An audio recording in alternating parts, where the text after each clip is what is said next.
नमस्कार. जय जय रघुवीर समर्थ. गुरुचरित्र अध्यात्म या माझ्या युट्यूब चॅनलमध्ये मी कल्याणी तुम्हा सर्वांचे मनापासून स्वागत करत आहे. तर आजच्या व्हिडिओमध्ये आपण नवीन समासाचं श्रवण करणार आहोत, चिंतन करणार आहोत. तर बघा, आजचा जो आपला समास आहे तो म्हणजे अनुमान निरशनना. याच्या मागील समास जो आपण बघितला होता तो म्हणजे श्रवण निरूपणा. तर नक्कीच आपण आजच्या समासाची सुरुवात अगदी छान पद्धतीने करण्याचा प्रयत्न करूया. सुरुवातीला प्रथम आपण आपल्या समर्थ माऊलींना आणि आपल्या दासबोधाला वंदन करू आपल्या प्रार्थनेची सुरुवात करावी. शुकासारखे पूर्ण वैराग्य ज्याचे, वसिष्ठा परी ज्ञान योगेश्वराचे, कवी वाल्मिका सारखा मान्य ऐसा, नमस्कार माझा सद्गुरु रामदासा.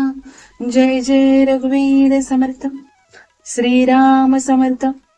नक्कीच आपण सर्वजण दरवेळी तर हे व्हिडिओ श्रवण तर करत असालच, आणि आपण दर आठवड्याला दासबोध या ग्रंथातील प्रत्येक दशकातील एक एक समास आपण चिंतन करत असतो. तसंच पद्धतीने आपण मागील आठवड्यामध्ये जो समास चिंतन केला होता तो म्हणजे श्रवण निरूपणा. म्हणजे समर्थ माऊलींनी श्रवणाला किती महत्व दिलं होतं. श्रवण करणं कित्येक पद्धतीनं आपल्याला गरजेचं आहे किंवा किती गरजेचं आहे हे आपल्याला याचं महत्व देखील समर्थ माऊलींनी पटवून दिलं होतं. म्हणजे तसाच आजचा जो आपला समास आहे तो म्हणजे अनुमान निरशनना. बघा, अनुमान वर्ण आपल्याला थोडंफार समजतं की तर्क लावून, बरोबर. तर त्या पद्धतीनं तर्कशुद्धीकरण आपलं कसं करायचं आहे हा आपल्याला समासास दाखवून दिलेला. पण या समासाचं वैशिष्ट्य म्हणजे हा श्रोत्यांसाठी हा समास नसून वक्त्यासाठी हा समास आहे. जो वक्तृत्व करतो, जो कीर्तन करतो, जो प्रवचनकार आहे, प्रबोधनकार आहे किंवा निरूपणकार आहे, त्याच्यासाठी हा समास खास मांडलेला आहे. बघा, श्रोते तर श्रवण करतच असतात, पण वक्ता देखील काही काही पद्धतीने तर श्रोता असतोच ना. त्याला देखील कुठूनही श्रवण करावं लागतं, त्याला देखील तो अभ्यास करावा लागतो आणि मगच तो या गोष्टी मांडू शकतो. समर्थ माऊलींनी पण नेहमी हे सांगितले, आधी पहावे करून. म्हणजे त्यांनी देखील सगळ्या गोष्टी आधी करून बघितल्या आणि मगच ते आपल्या समोर मांडले. कारण कुठलीही गोष्ट जर तुम्ही ती सिद्ध केली नाही किंवा त्याची प्रचिती घेतली नाही तर ती तुम्ही लोकांसमोर नाही मांडू शकत.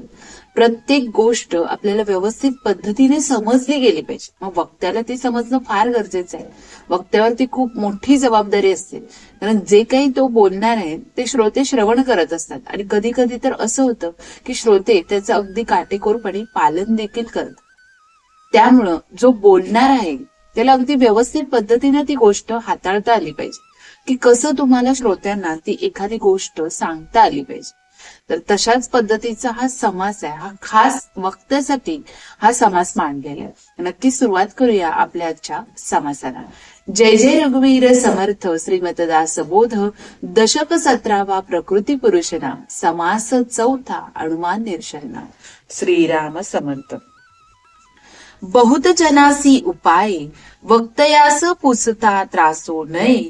बोलता बोलता अन्वये सांडू नये. बघा, अध्यात्माचे निरूपण ऐकल्याने जे काही आपण निरूपण करत असतो हा नक्कीच वक्त्यांसाठी आहे.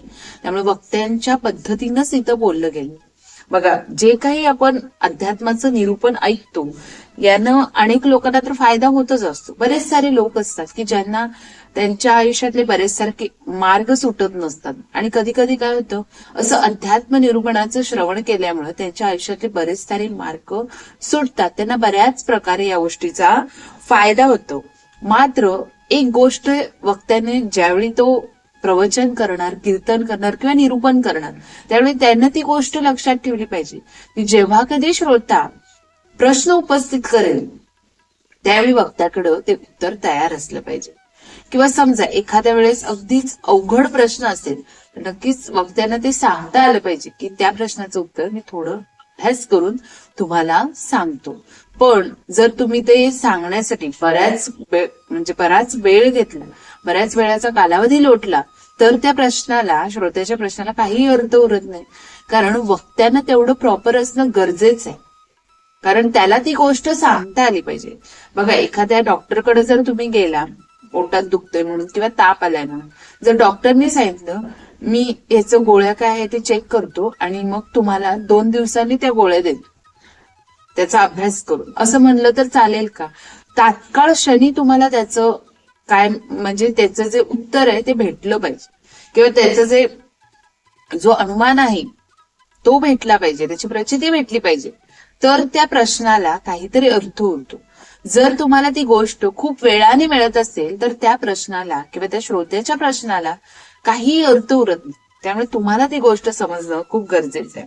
कारण जर वक्त्याला हा ज्यावेळी कधी तुम्हाला एखादी गोष्ट तुम्ही श्रोत्यांपर्यंत पोहोचवत असता त्यावेळी तुम्हाला कसं आहे, त्या प्रत्येक गोष्टी ज्या तुम्ही श्रोत्यांपर्यंत मांडणार त्या गोष्टींचा उलगडा आधी तुम्हाला झाला पाहिजे, तर तुम्ही ते श्रोत्यांपर्यंत मांडू शकता. म्हणून इथं सांगितलेलं आहे, कुणी कधी शंका विचारली तर त्रासता कामा नये, त्याचा तुम्हाला म्हणजे तिटकारा नाही वाटला पाहिजे. ती गोष्ट अगदी तुम्ही व्यवस्थित पद्धतीने हाताळली गेली पाहिजे. तसेच वक्त्याने बोलताना विषयाला सोडून कधीही बोलणे. समजा एखादा विषय तुम्ही मांडणार असाल तर त्या विषयाला सोडून वावगं बोलणं काहीही गरजेचं नसतं. जो विषय आहे, प्रवचनकाराला जो दिलेला विषय आहे, प्रबोधनकाराला जो दिलेला विषय आहे तो त्यांना त्याच पद्धतीनं त्या ट्रॅकवरच मांडता आला पाहिजे. भरकटणं कुठेही शोभा देत. म्हणून श्रोत्याने आशंका घेतली ते तत्काळ पाहिजे फेडिली, स्वगोष्टीने सगोष्टी पेचली ऐसे न व्हावी. म्हणून बघा, श्रोत्याने जी काही शंका बोलली किंवा जी काही शंका विचारली ती तात्काळ फेडली गेली पाहिजे. आणि तसेच आपल्याच एखाद्या वचनाने आपणच पूर्वी बोललेल्या वचनाला बाधा तर येत नाही ना, हे पण ओळखणं गरजेचं असतं. कधीतरी आपणच ही गोष्ट बोललेलं असतो आणि आपणच त्या गोष्टीपासून जर फिरलो तर मात्र काय होणार, तुम्हीच फसणार ना, जो वक्ता असतो तोच फसतो. त्यामुळे जे काही आपण म्हणजे आपल्याला इतकं सांभाळून बोलावं लागतं की काय होतं, त्या पद्धतीनं ते लोकांपर्यंत पोहोचतं. जर एखादी गोष्ट तुम्ही मागच्या वेळी प्रबोधन करताना, निरूपण करताना ती गोष्ट सांगितली आणि यावेळी त्या गोष्टीच्या बरोबर विरुद्ध सांगितलं तर त्या गोष्टीला काहीही अर्थ उरत नाही.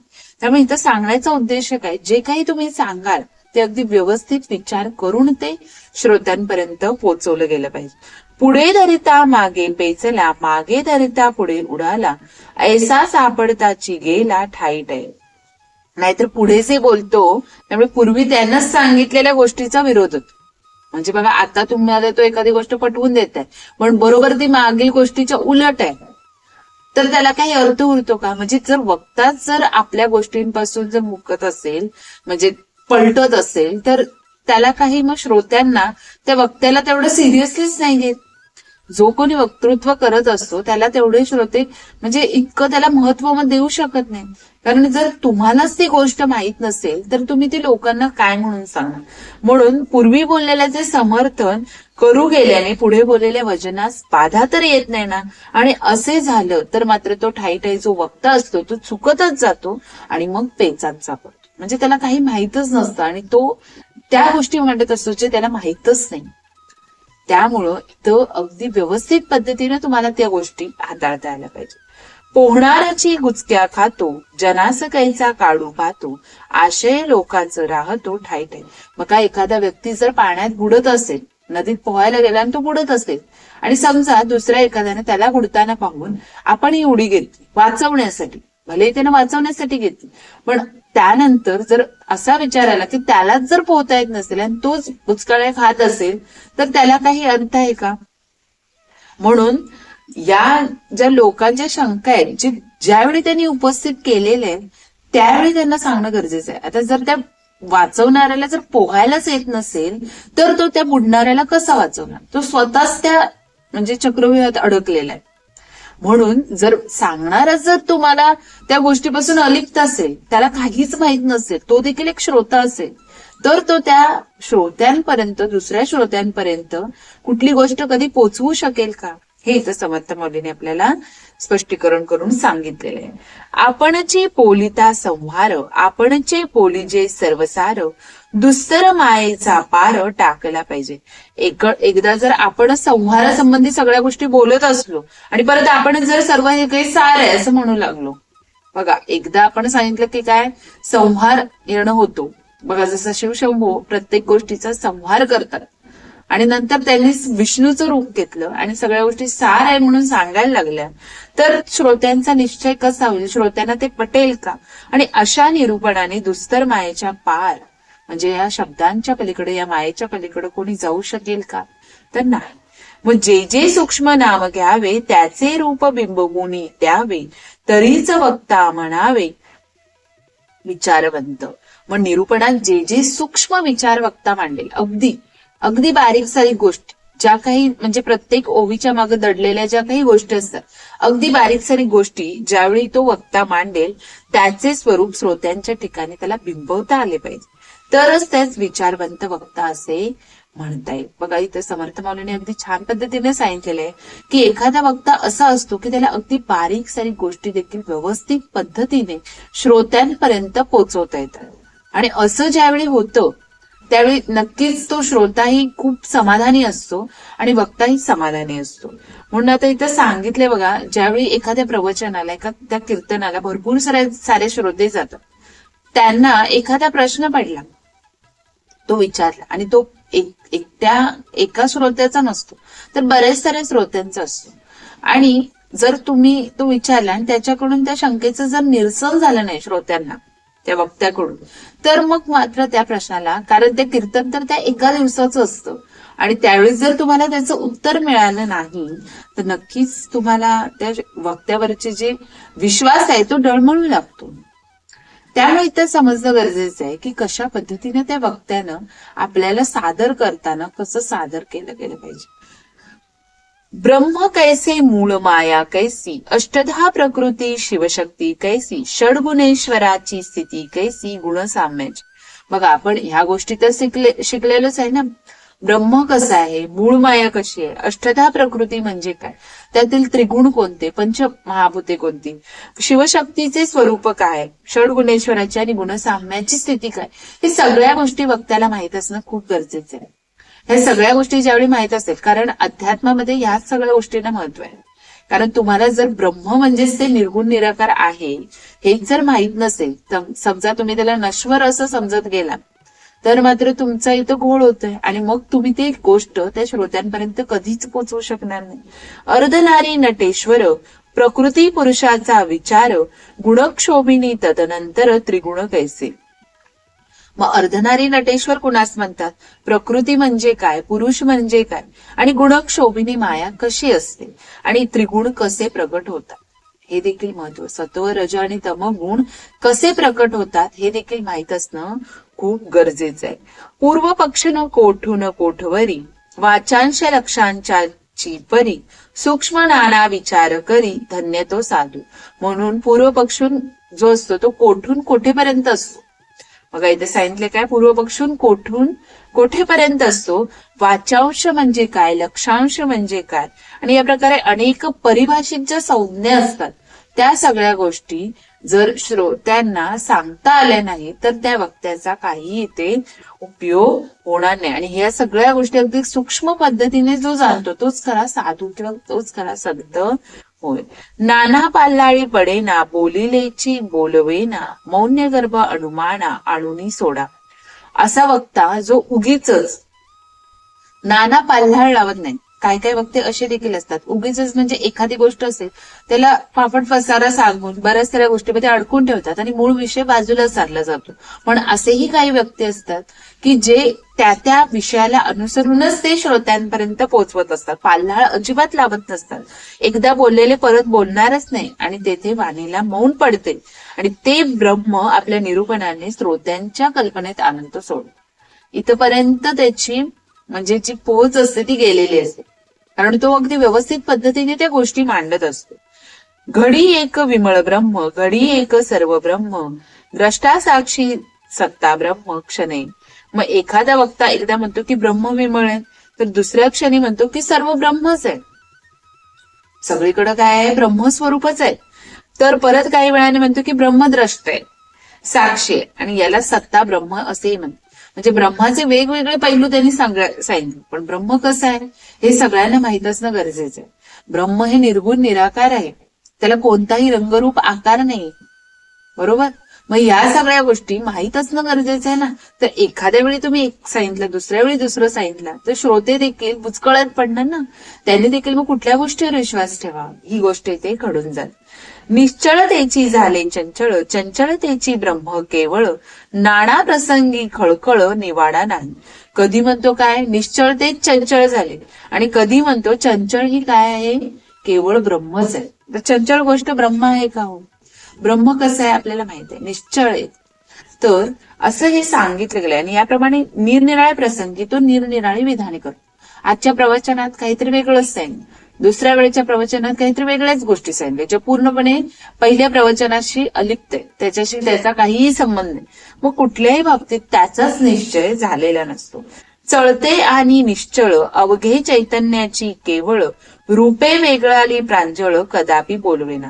मग चंचळ आणि निश्चळ सर्व काही काय आहे, चैतन्यच आहे असे म्हणतो, आणि प्रत्येकाने स्वरूप स्पष्ट वेगळे करून निश्चितपणे त्याला ते सांगता येत नाही. उगीच करी गथा गोवी, तो लोकास कैसी उगवी, नाना निश्चयी नाना गोवी पडत जाते. मग असा जर गोंधळ जर वक्त्याचाच विचारत असेल, त्यालाच काही माहित नसेल, तोच गोंधळात अडकलेला असेल, त्याच्या आयुष्यातच खूप साऱ्या अडचणी, तोच त्याच्यावरून जर मार्ग काढता येत नसेल, तर तो त्या श्रोत्यांना त्यातून बाहेर कसं काढणार, त्या श्रोत्यांपर्यंत त्या गोष्टी मांडणार तरी कसे, लोकांचं समाधान तो करू शकेल का, नाही करू शकणार. पण तो स्वतः त्या बुचकळ्यात किंवा त्या चक्रव्यूहात अडकलेला आहे, त्यालाच कुणाच्या तरी मार्गदर्शनाची गरज आहे, आणि तो मग त्या श्रोत्यांना कशा काही गोष्टी समजावून सांगू शकणार. व निरनिराळी मते, निरनिराळे विचार ऐकल्याने गोंधळ हे वाढतच जातात. भ्रमास म्हणे परब्रह्म, परब्रह्मास म्हणे भ्रम, ज्ञातेपणाचा संभ्रम बोलून दावे. मग भ्रमालाच तो परब्रह्म म्हणतो, भ्रम कधी परब्रह्म असते का हो, हे आपण विचार करता आलं पाहिजे. आणि परब्रह्माला काय म्हणतो, भ्रम म्हणतो, आणि आपल्या ज्ञातेपणाची ऐट बोलून दाखवतो, आपल्याला सगळं काही माहित आहे असं तो दर्शवतो. घाली शास्त्रांची दडपण, प्रचितीविन निरूपण, पुसो जाता उगाच सीन अत्यंत मान. मग असा वक्ता बोलण्यासाठी शास्त्राधार देण्याचा प्रयत्न करतो, पण त्याचे निरूपण हे प्रचितीचे, अनुभवाचे नसते, शास्त्राचा आधार घेतो. प्रचिती त्याला आलेली नसते, शास्त्राचा आधार घेतो, शास्त्रीय दृष्टीने म्हणजे शास्त्रीय दृष्टीने उत्तर देण्याचा प्रयत्न करतो. मग श्रोत्याने प्रश्न ज्यावेळी विचारले त्यावेळी त्याला अत्यंत शीन वाटतो, कारण त्याला ती गोष्टीचा अनुभवच आलेला नसतो, प्रचितीच आलेली नसते. मग तो त्या प्रश्नाचं उत्तर म्हणजे जुन्या तुम्ही इतिहासाच्या आधारे त्याचं तुम्ही स्पष्टीकरण देत आहात, तुम्हाला नाही तो अनुभव झालेला, त्यामुळे मग त्या गोष्टी त्याच्यासाठी खूप निराळ्या असतात. ज्ञात्यास आणि पदार्थ भिडा, तो काय बोलेस बापुडा, सारासारचा निवाडा झाला पाहिजे. मग तो स्वतःला काय समजतो, ज्ञाता समजतो, सगळं काही मला माहित, सगळी सारासार विवेक बुद्धी मला माहित आहे, पण त्याला पदार्थाची चाड असते, म्हणजे काय विदागेची अपेक्षा असते, त्यालाही सगळ्या गोष्टी माहित असणं गरजेचं आहे ना, कारण त्यानंही तितकं सगळा अभ्यास केलेला पाहिजे.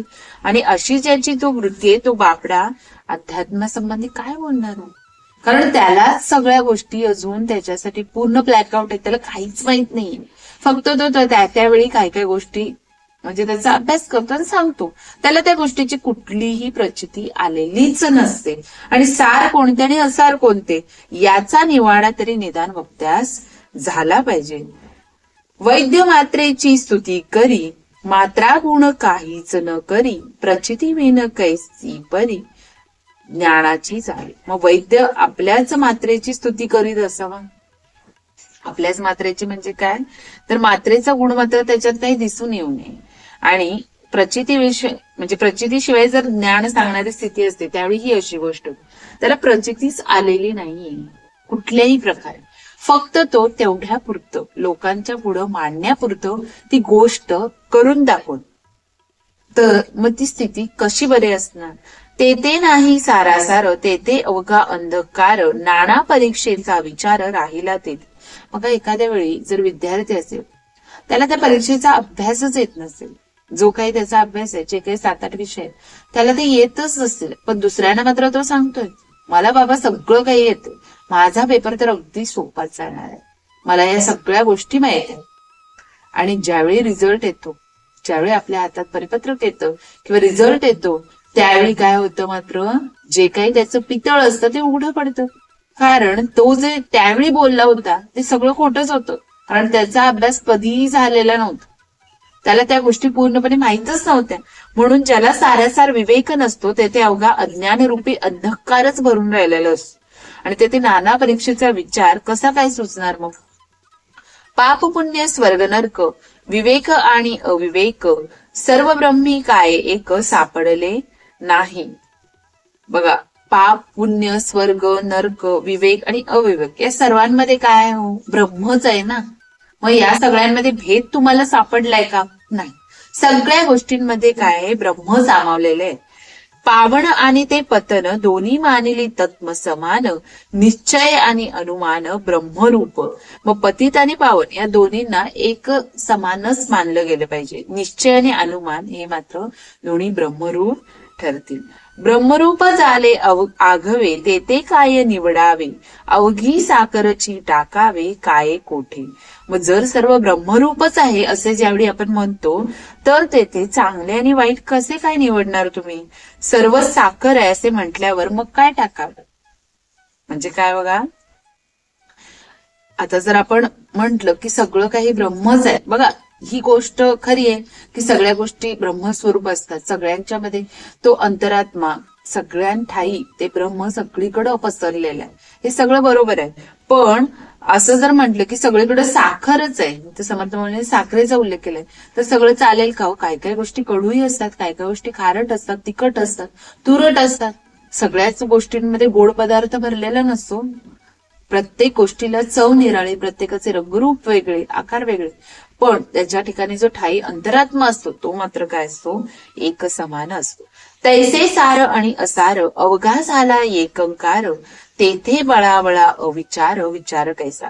मग ज्यावेळी एखाद्या गोष्टीचं सार आणि असार एकंकार होतो, म्हणजे एका दिशेनं ती गोष्ट होते, तेथे अविचार बळावतो. मग विचार कसा उरेल, म्हणजे या गोष्टी इथं समजणं गरजेचं आहे. आपल्याला जर सार आणि असार यातला फरक समजला नाही, मग तेथे ती गोष्ट कधीच साध्य होणार नाही. वंद्य निंद्य एक झाले ते काय हाता आले, उन्मत्त द्रव्य जे भुलले ते भलतेच बोले. मग वंद्य आणि निंद्य सर्व एकच झाले तर हाती काय लागणार. वंद्य गोष्टी काय, निंद्य गोष्टी काय, हे सगळं जर तुम्हाला जर समजलं किंवा एकच जर झालं तर हाती काय लागणार. आपल्याला प्रत्येक गोष्टी थोडाफार तरी भेद ठेवता आला पाहिजे, म्हणजे काय लाभ होणार.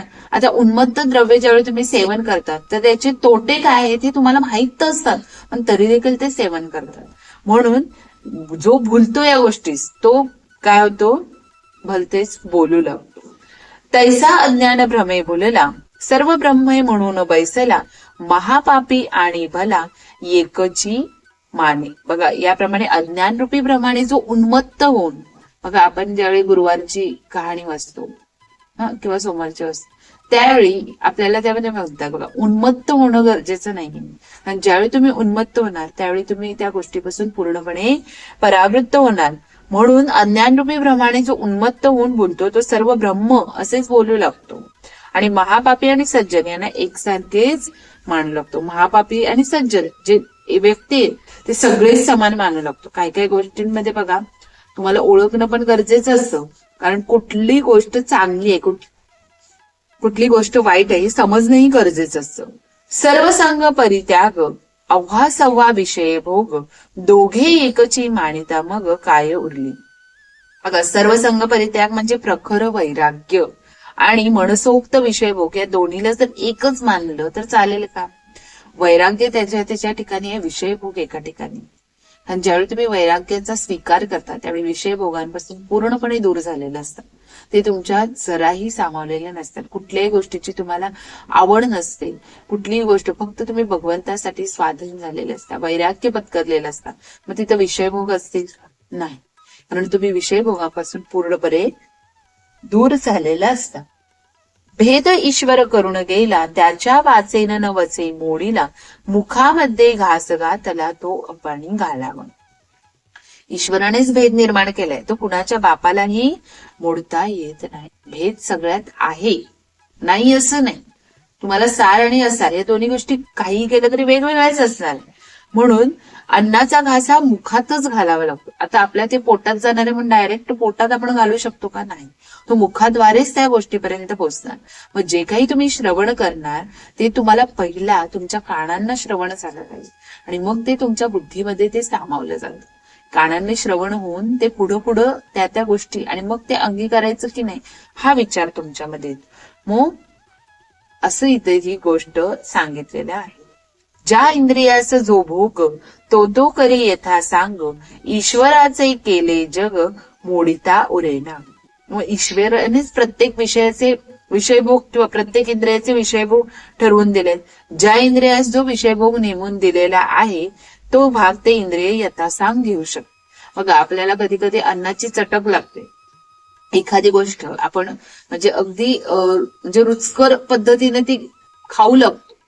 जितकी ती गोष्ट आवडते म्हणजे जिभेला जी गोष्ट सांगितलेली प्रत्येक इंद्रियाला वेगवेगळी गोष्ट सांगितली. डोळ्यांनी तुम्ही काय बघणार, कानाने तुम्ही काय ऐकणार, हातांनी पायांनी सगळ्या गोष्टी म्हणजे प्रत्येकाला तो भोग दिलेला आहे. म्हणून त्याचा तो नेमून दिलाय. तोच भाग ते इंद्रिय यथासांग घेऊ शकते. ईश्वराच्या म्हणजे ईश्वराने जगाच्या राहाटीचे जे नियम केलेले आहे ते मोडून चालवायचे नाही. कारण ते तसे आहे ते तसेच राहणार. तसे केले तर मग काहीच उरणार नाही. अवघी भ्रांतीची भुटाटकी प्रचितीविघ्न गोष्टी लटकी, वेड लागले जे पटकी ते भलतेची बोली. मग सर्व ब्रह्म आहे असे म्हणणे ही अवघी भ्रांताचीच भुताटके. सगळ्या गोष्टी जर आपण म्हणलो ब्रह्म आहे, सगळ्यांमध्ये काही भेद नाही, सगळी एकसारखे असं ज्यावेळी म्हणतो हे प्रचितीविषयीची म्हणजे प्रचितीशिवायचे बोलणे पूर्णपणे काय असतं, खोटे असते. एखाद्या बटकीला वेड लागले म्हणजे ती जसे भलतेच बोलते तसेच ते समजावं. वेड लागल्यावर कसं माणूस म्हणजे नाही तेच बडबडत असतो, त्याला कुठल्याही गोष्टीचं भान नसतं. त्याच पद्धतीने गोष्ट समजावी. प्रत्यय ज्ञाता सावधान त्याचे ऐकावे निरूपण, आत्मसाक्षात्काराची गुण तत्काळ बाणी. म्हणून जो म्हणजे स्वानुभव संपन्न झालेला असतो, ज्ञानी वक्ता असतो त्याचेच निरूपण ऐकावे. म्हणजेच आत्मसाक्षाराची खूण जी असते ती तात्काळ बाणते. म्हणजे त्यावेळीच तुम्हाला आत्मसाक्षात्कार होण्याच्या मार्गावर तुम्ही जाऊ शकता. वेडे वाकडे जाणावे, आंधळे पावली ओळखावे, बाष्कळ बोलणे सांडावे, वमक कैसे. मग एखादा माणूस आंधळा आहे की नाही हे जसे त्याच्या चालण्यावरूनच कळतं. बरोबर आहे ना. ज्यावेळी तो वेडवाकडं चालतो तो त्याला स्पष्ट दिसत नाही असं तेव्हाच कळतं, कारण डोळे तर त्याचे उघडे असतात. म्हणून आपण तर्क लावू शकतो का हा व्यक्ती आंधळा नाही. पण ज्यावेळी त्याचं तुम्ही चाल बघता किंवा तो कसा चालतोय बघता त्यावेळी तुम्हाला ती गोष्ट समजून जाते. आणि असे बाष्कळ बोलणे वांतीप्रमाणे त्याच मानावे आणि ते ऐकूच नाही. जर एखादी गोष्ट तुम्हाला सांगणारा जर चुकीच्या पद्धतीने तुमच्याकडे ते मार्गदर्शन करत असेल तर ती गोष्ट कितपत ऐकायची आणि कितपत ऐकायची नाही हे श्रोत्याच्या हातात असतं. त्यामुळे ती गोष्ट ऐकायचं की नाही हे श्रोत्यानं अगदी व्यवस्थित पद्धतीने समजून घेतलं पाहिजे. तिसरी दासबोध हे गुरु शिष्य संवादे अनुमान निरशन नाम समास चौथा समाप्त. जय जय रघुवीर समर्थ. श्रीराम समर्थ.